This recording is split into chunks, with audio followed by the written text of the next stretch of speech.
അസ്സലാമു അലൈക്കും വറഹ്മത്തുള്ളാഹി. ഞാൻ ഏറെ സന്തോഷത്തിലാണ്. ശരിക്കും ഒരു പ്രധാന നമ്മളെ കേരളത്തിലൊരു സയ്യിദിൻ്റെ വീട്ടിലാണ് വന്നതാണ്, രാവിലെ വന്നതാണ്. അപ്പോൾ ഇന്നലെ വേറൊരു ആവശ്യാർത്ഥം വൈലത്തൂർ വന്നപ്പോൾ അതിൻ്റെ ഭാഗമായിട്ട് വൈലത്തൂർ ഇപ്പോൾ തിരിച്ച് മുത്തന്നൂർ തങ്ങൾപ്പാപ്പാൻ്റെ അടുത്ത് വന്നാണ്. ഇൻഷാ അല്ലാഹ് ഞാൻ ഇതിലൊരു പ്രത്യേക സംഭവം കണ്ടിട്ടത്, ഇതിലൊരു നെൽസൺ മണ്ടേലൻ്റെ ഒരു ഡോക്ടറേറ്റ് കിട്ടിയ ഈ ഡോക്ടർ ആണ് നമ്മളെ മുത്തന്നൂർ തങ്ങൾപ്പാപ്പ. മാത്രമല്ല ഇവിടെ ഒരുപാട് ഫലകങ്ങളുണ്ട്, ഇതിനൊക്കെ ഒരുപാട് കഥകൾ പറയാനുണ്ട്. ഒരുപാട് മദ്രസ ആ കാണുന്ന ഫോട്ടോത്തിലൊക്കെ ഉണ്ടാവും. വളരെ പ്രായം കുറഞ്ഞ തങ്ങളാണ്. ഫലകങ്ങൾ ശരിക്കും ഇവിടെ കൊള്ളുണ്ടാവില്ല, അതായിരിക്കും ബാക്കി പുറത്തുണ്ടാവും ഇൻഷാ അല്ലാഹ്. പിന്നെ നമ്മളെ ഇതിൽ കണ്ട് പ്രധാനമായിട്ട് അവിടെ ഒരു ഫലകം കണ്ടില്ല, മർക്കസിനുള്ള സിറ്റിൻ്റെ ഒരു ഫലകം കണ്ടിട്ട് അവിടെ. അങ്ങനെ ഫലകങ്ങൾ തീരുമിലൂടെ ശരിക്കും അതാണ്. ഞങ്ങൾ എന്തായാലും നമുക്ക് തങ്ങൾപ്പാപ്പാനോട് കാര്യങ്ങൾ ചോദിക്കാം ഇൻഷാ അല്ലാഹ്.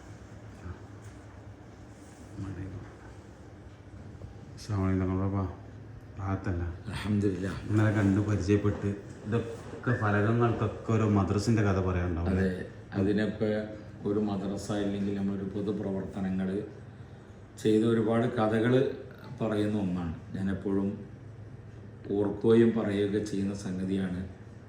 ഓരോ മൊമെൻറ്റവും നമുക്ക് നാളെ മഹ്ശറയിൽ സാക്ഷി പറയാനുള്ള ഒന്നാണ്. കാരണം നമ്മൾ അതിൻ്റെ മുമ്പിൽ ഒരു കാരുണ്യ പ്രവർത്തനമോ ഒരു മദ്രസയോ ഒരു പള്ളിയോ ഇല്ലെങ്കിൽ അതുമായി ബന്ധപ്പെട്ട കാര്യങ്ങളിലൊക്കെ നമ്മൾ പ്രവർത്തനങ്ങൾ ചെയ്തപ്പം ആ നാടുകൾ നമുക്ക് ആദരിച്ച ഒരു ആദരമാണ്. അത് അള്ളാഹു സ്വീകരിക്കുമാറാകട്ടെ എന്ന് ഞാൻ എപ്പോഴും ദുആ ചെയ്യും, സ്വന്തമായി ചിന്തിക്കുകയും ചെയ്യുന്ന കാര്യമാണ്. അതിൻ്റെ പൊതുപ്രവർത്തനത്തിൻ്റെ മറ്റു ഭാഗങ്ങളുടെ ഭാഗമായിട്ട് കിട്ടിയ ഒന്നാണ് നേരത്തെ നിങ്ങൾ കണ്ട ആ ഡോക്ടറേറ്റ് എന്ന് പറഞ്ഞാൽ. ചില ആളുകൾക്ക് ഡോക്ടർ എന്ന് പറഞ്ഞാൽ പിന്നെ മനസ്സിലാക്കുന്നത് ഇത് ഇഞ്ചക്ഷൻ വെക്കാനുള്ള പരിപാടിയാണെന്ന്. അപ്പോൾ പിന്നെ അങ്ങനെയൊക്കെ കാണുമ്പോൾ ചില ആളുകളൊക്കെ കമൻറ്റുകൾ ചെയ്യാറുണ്ട്. അപ്പോൾ ഇതല്ല, നമ്മൾ ഒരുപാട് പൊതുപ്രവർത്തനങ്ങൾ നമ്മൾ ചെയ്യുമ്പോൾ ഇന്നും രാവിലെ അൽഹംദുലില്ലാഹ് നമുക്ക് ഒരു വലിയ സ്ഥലത്ത് ഒരു വലിയൊരു കിണറുമായി ബന്ധപ്പെട്ടൊരു 4 ലക്ഷം റുപ്യേൻ്റെ ഒരു പദ്ധതി നമുക്ക് ചെയ്യാൻ കഴിഞ്ഞ്. ഇൻഷാ അല്ലാഹ് അത് 2 ദിവസത്തിൻ്റെ ഉള്ളിൽ തന്നെ പൂർണ്ണമായ രൂപത്തിലേക്ക് എത്തിക്കും. അപ്പോൾ എപ്പോഴും ഒരു മനുഷ്യനെ നമുക്ക് സമാധാനവും ശാന്തിയും മാത്രമല്ല ഒരു ആയുസ് വർദ്ധിക്കാനും ഏറ്റവും നല്ലൊരു മാർഗമാണ് നമ്മൾ പൊതുപ്രവർത്തനങ്ങൾ ചെയ്യുക, മറ്റുള്ള ആളുകളെ സഹായിക്കുക എന്നുള്ളത്. ഞാൻ സമീറിനെ കണ്ടപ്പോൾ എനിക്ക് സന്തോഷം തോന്നി. ഇന്നലെ നമ്മൾ ഒരു പാവപ്പെട്ട ഒരു ഉസ്താദിൻ്റെ വീടിനെ കട്ടില വെക്കലുമായി ബന്ധപ്പെട്ടപ്പോഴാണ് എനിക്ക് സമീറിനെ കാണാൻ കഴിഞ്ഞത്. അപ്പോൾ അവൻ്റെ ആ ഒരു നല്ല ചലനങ്ങളും നല്ല പ്രവർത്തനങ്ങളും അതോടുകൂടെ അവനൊരു എൻജിനീയറാണ് അല്ലേ, എൻജിനീയർ ആണെങ്കിലും ഇന്നലെ ഒരു പണിക്കാരൻ ഇല്ലാതെ വന്നപ്പോൾ പിന്നെ ഞാൻ എൻജിനീയറാണെന്ന് കരുതി അവിടെ വേൻറ്റും കുപ്പായിടാതെ ഉടനത്തിന് ടീഷർട്ട് മാറ്റി ആ പണിക്കാരോടുകൂടെ ഒരു പണിക്കാരനായി മാറി പണിയെടുക്കണം. അതാണ് ഒരു മനുഷ്യൻ്റെ വിജയം എന്ന് പറയുന്ന സാധനം. ഞാൻ എപ്പോഴും പറയാറുണ്ട്, ഒരാൾ ഹോട്ടൽ തുടങ്ങുമ്പോൾ ആദ്യമായി ശ്രദ്ധിക്കേണ്ടത് അതിൻ്റെ ഡെക്കോറും അതിന് മറ്റു കാര്യങ്ങളൊക്കെ ചെയ്യുന്നതിന് മുമ്പ് ആദ്യമായി വേണ്ടത് ആ ഹോട്ടലിൻ്റെ ഉടമക്ക് പൊറാട്ടപ്പണി അറിയണമെന്നാണ് എൻ്റെ ഭാഷയിൽ പറയാറുള്ളത്. എന്ന് പറഞ്ഞാൽ എപ്പോഴും ഇറങ്ങിക്കഴിഞ്ഞാൽ ആ ഹോട്ടലിൽ പൊറോട്ട ഇല്ല എന്ന് പറഞ്ഞാൽ മലയാളികളെ സംബന്ധിച്ചിടത്തോളം പൊറോട്ട എല്ലാം ടെൻഷനാണ്. അപ്പോൾ അതുകൊണ്ട് പിന്നെ അത് വേണമെന്ന് പറഞ്ഞതുപോലെ എപ്പോഴും നമ്മൾ എല്ലാത്തിനും നമ്മൾ സന്നദ്ധരായി മാറണം. പലപ്പോഴും പല ആളുകളുമൊക്കെ വീടില്ലാത്ത ആളുകൾ, അങ്ങനത്തെ ആളുകൾ മക്കളെ കല്യാണത്തിന് പ്രായമായി അവരുടെ വിവാഹവും അവരുടെ വിവാഹത്തിൻ്റെ ചിലവുകളൊക്കെ ആലോചിക്കേണ്ട സമയത്താണ് പുരപ്പണി ആലോചിക്കാറുള്ളത്. അത്തരക്കാരാകുന്ന ആളുകൾ അവരുടെ ജീവിതത്തിൻ്റെ ഒരു ഭാവിയെക്കുറിച്ചുള്ള ഒരു ചിന്തയില്ലാത്ത ആളുകളാണ്. സമീർ ഒരുപാട് വീടുകൾ ഉണ്ടാക്കുന്ന ആളുകളാണ്. വീടുണ്ടാക്കുമ്പോൾ പ്രത്യേകമായി ശ്രദ്ധിക്കേണ്ടത്, നമ്മൾ ഒരു എൻജിനീയർ ആണെങ്കിലും നമ്മൾ ജോലിക്കാരനാണെങ്കിലും അത് പണം അവരുടെ കയ്യിൽ എത്രയുണ്ടോ അതിനനുസരിച്ച് കൊണ്ടാണ് അവർക്ക് വീട് നമ്മൾ നിർദ്ദേശിച്ചു കൊടുക്കേണ്ടത്. ചില ആളുകൾ കാറില്ല, ആക്റ്റീവല്ല, ഒരു ഫുൾ കടത്തിലുള്ള ഒരാൾക്ക് അവൻ വീട് വെക്കുമ്പോൾ ഒരിക്കലും ഒരു കാർ പോർച്ചിൻ്റെ ആവശ്യമില്ല. ഒരു കാറ് വാങ്ങേണ്ട ഒരു അവസ്ഥ വരുന്ന സമയത്ത് അള്ളാഹു അവനെ പോർച്ചുണ്ടാക്കാനുള്ള കഴിവുണ്ടാവും. അപ്പോൾ അതുകൊണ്ട് ഒരു 2 ബെഡ്റൂമിൽ ഒരു 600 സ്ക്വയർ ഫീറ്റിലേക്ക് ഒരു 700 സ്ക്വയർ ഫീറ്റിൽ ചെറിയൊരു കൊച്ചു വീട് വെക്കുന്ന ഒരാൾ അതിനൊരു പിന്നെ ഒരു കാർ പോർച്ചിന് ശാഠ്യം പിടിക്കുന്ന ആളുകളുണ്ട്. അത് പലപ്പോഴും പിന്നെ കാറ് ഉണ്ടാവില്ല, അതിൽ ചകിരി പോർച്ചായ മാറില്ല, ഇല്ലെങ്കിൽ വിറകായിട്ടാണ് മാറില്ല. അതൊരു ഒരു വീടിൻ്റെ ഒരു വൃത്തിയെ ബാധിക്കുന്ന വിഷയം കൂടിയാണ്. അപ്പോൾ അതുകൊണ്ട് ഇൻഷാ അല്ലാഹ് സമീറിനെ പരിചയപ്പെട്ടത് സന്തോഷം. ഇതിലേ ഞാൻ പ്രധാനമായി കേട്ടത് മദ്രസകൾ ആണ് തങ്ങൾപ്പാപ്പാൻ്റെ മെയിൻ. ചില പണ്ഡിതന്മാർ പള്ളിയാണ്. ഇപ്പോൾ ഹുസൈനായാൽ പള്ളിയും മദ്രസയുണ്ട്. തങ്ങൾ പാപ്പാക്ക് മെയിൻ മദ്രസാണ്. അതെ. എത്ര മദ്രസ ഉണ്ടാക്കിയാണ് പാപ്പ ശരിക്കും? മദ്രസ അൽഹംദുലില്ലാ ഏകദേശം ഞാൻ 100 മദ്രസ ഉണ്ടാക്കണമെന്ന SMAയുടെ അതുപോലെ തന്നെ മുസ്ലിം ജമാഅത്തിൻ്റെയൊക്കെ നേതൃത്വത്തിൽ, ഉസ്താദിൻ്റെ നേതൃത്വത്തിൽ 1000 മദ്രസ പദ്ധതി എന്ന് പറഞ്ഞപ്പോൾ ഞാൻ അതിൽ കുറച്ച് മദ്രസ ഉണ്ടാക്കണമെന്ന് എൻ്റെ മനസ്സിൽ ആഗ്രഹം വരികയും അങ്ങനെ ഞാൻ മദ്രസക്ക് വേണ്ടി അൽഹംദുലില്ലാ പിന്നെ തുടക്കം ഇങ്ങനെ കുറിച്ചു. ചില 1-2 സ്ഥലങ്ങളൊക്കെ മദ്രസക്ക് കാശ് ചോദിച്ചപ്പോൾ ആളുകളൊക്കെ തന്നു. അങ്ങനെ തന്നപ്പോൾ പിന്നെ അതിങ്ങനെ വിജയിച്ചു വന്നപ്പോൾ ബഹുമാനപ്പെട്ട സുൽത്താനുൽ ഉസ്താദ് അവറുകൾ പിന്നെ വന്നുകൊണ്ട് തന്നെയാണ് ആ മദ്രസകളൊക്കെ ഏകദേശം ഉദ്ഘാടനം ചെയ്യാറുള്ളത്. അത് ചിലപ്പോൾ 6 മദ്രസകൾ, 7 മദ്രസകൾ, 10 മദ്രസകളൊക്കെ ഒന്നിച്ചാണ് ഉദ്ഘാടനം ഉണ്ടാവുക. അത് രാവിലെ മുതൽ തുടങ്ങും.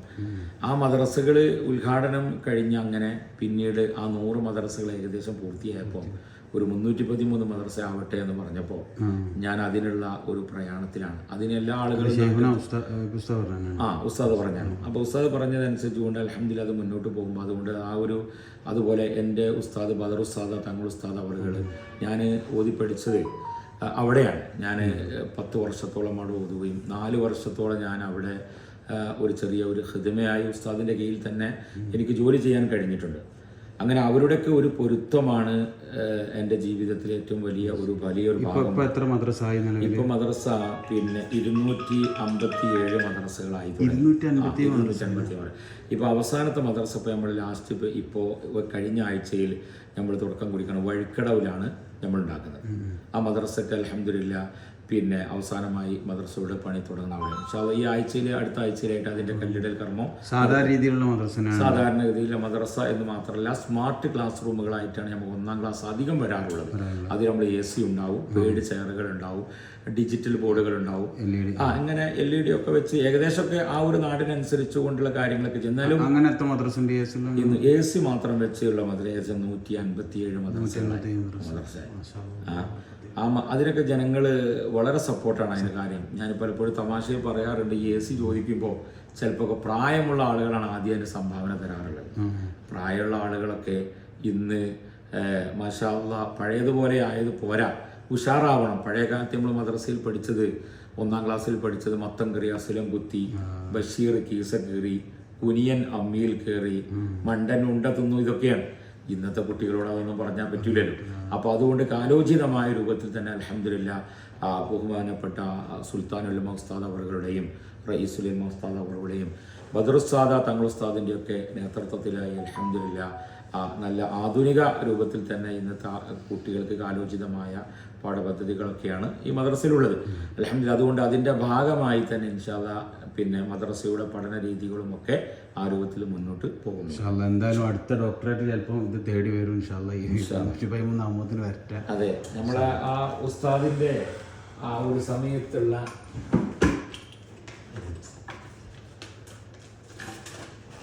പലപ്പോഴും മദ്രസ ഉദ്ഘാടനങ്ങൾ എങ്ങനെയാണ് നടക്കാറുള്ളത്. ഇപ്പോൾ ഇത് പിന്നെ രാവിലെ 9 മണിക്ക് താനാളൂർ ഒരു മദ്രസ, പിന്നെ അങ്ങനെ 10 മണിയാകുമ്പോൾ വൈലത്തൂർ നമ്മളെ പറമ്പിന് മുകളിൽ, അങ്ങനെ 11 മണിക്ക് ഇവിടെ ഇങ്ങനെ തുടങ്ങി 3 മണി, അങ്ങനെ 4 മണി, അങ്ങനെ തുടങ്ങി. ഇതൊക്കെ ഒരു ദിവസം പറമ്പിൻ്റെ പറഞ്ഞപ്പോൾ വൈലത്തൂർ അതെ ഏറ്റവും വലിയ സ്വപ്നം. അതെ, അത് പേര് അങ്ങനെ തന്നെയാണ്. സയ്യിദ് യൂസുഫുൽ ജീലാനി മെമ്മോറിയൽ സുന്നി മദ്രസയാണ് അതിൻ്റെ പേര്. പിന്നെ അതുപോലെ ഹംസത്തുൽ ഖറാർ സുന്നി മദ്രസ, അതാണ് കാരാത്തോടുള്ള. അവിടെ എല്ലാ വർഷവും ഹംസത്തുൽ ഖറാർ റളിയല്ലാഹു അൻഹുവിൻ്റെ ഉറൂസ് വളരെ വിപുലമായി അവിടെ നടത്താറുണ്ട്. ഇങ്ങനെ അൽഹംദുലില്ലാ വിവിധ സ്ഥലങ്ങളിൽ, അങ്ങനെ ആസാമിലും തമിഴ്നാടിലും മദ്രസകളുണ്ട്. നമ്മൾ ഈ പറഞ്ഞ തിരുനെൽവേലി, തെങ്കാശി, വടകര എന്നൊക്കെ പറഞ്ഞ സംസ്ഥാനം ബന്ധപ്പെടാനുള്ള ഈ മദ്രസ ഉണ്ടാക്കി തരാൻ ആളുകൾ ചിലപ്പോൾ സംഭാവനകൾ ഉണ്ടാവും. പിന്നെ എൻ്റെ നമ്പറുകൾ കൊടുത്താൽ വളരെ പാവപ്പെട്ട ഒരുപാട് സ്ഥലങ്ങളുണ്ട്. ഇതൊക്കെ നാട്ടിൽ നിന്ന് തന്നെ നമ്മൾ പിരിച്ചെടുത്ത് ഉണ്ടാക്കുന്ന മദ്രസ. എന്നാൽ പുറത്ത് വയനാട് തന്നെ ചില ഗ്രാമങ്ങളുള്ള പാവപ്പെട്ട ഗ്രാമങ്ങളുണ്ട്. ആ ഗ്രാമങ്ങളൊക്കെ അവർക്കൊന്നും കഴിയില്ല. ഇപ്പോൾ ഒരു ഇടപെട്ട് നിൽക്കുന്ന തരുവണ ഒരു സ്ഥലമുണ്ട്. അവിടെ ഇപ്പോൾ താറിട്ട് വെച്ചിട്ട് വളരെ പ്രയാസപ്പെട്ട് നിൽക്കുകയാണ്. അവർ വളരെ പ്രയാസപ്പെടുന്ന ഇങ്ങനത്തെ കുറേ സ്ഥലങ്ങളൊക്കെ ഉണ്ട്. ആ സ്ഥലങ്ങളിലൊക്കെ നമുക്ക് ചെയ്യാം. അതുപോലെ തന്നെ പിന്നെ ആ നോർത്ത് കർണാടകയിൽ ഒരുപാട് സ്ഥലങ്ങളിൽ ഞാൻ യാത്ര ചെയ്ത് അവിടെയൊക്കെ 10 കൊല്ലത്തോളം ദഅവത്ത് ചെയ്ത് 30 മദ്രസ മാത്രമേ ഉണ്ടാക്കാൻ കഴിഞ്ഞിട്ടുള്ളൂ. ഇനി ഇവിടെ ഒരുപാട് ധാരാളം മദ്രസകൾ വേണം. അതുകൊണ്ട് മരിച്ചുപോയ വാപ്പൻ്റെ വീട്ടിലും അമ്മൻ്റെ വീട്ടിലൊക്കെ ഒരുപാട് ആളുകളുണ്ടാവും ഇത്തരം കാര്യങ്ങൾ ചെയ്യാൻ. എന്തായാലും അള്ളാഹു തൗഫീഖ് ചെയ്യട്ടെ ഇൻഷാ അല്ലാഹ്.